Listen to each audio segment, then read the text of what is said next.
پاکستان میں ہر سال ہزاروں افراد سیر و تفریح کے غرض سے پاکستان کے شمالی علاقہ جات کا رخ کرتے ہیں۔ صرف مقامی افراد نہیں، دنیا بھر میں بسنے والے لوگ پاکستان آمد پر شمالی علاقہ جات ضرور جاتے ہیں،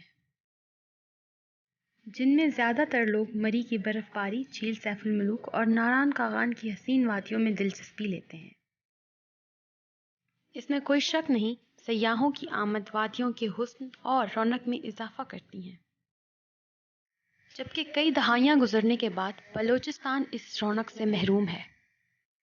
بلوچستان پاکستان کا ایسا مقام ہے جہاں قدرت کا عطا کردہ ہر موسم اور ہر منظر دستیاب ہے۔ سب کچھ ہونے کے باوجود بلوچستان سیاحت کے لیے اولین ترجیح نہیں بن سکا۔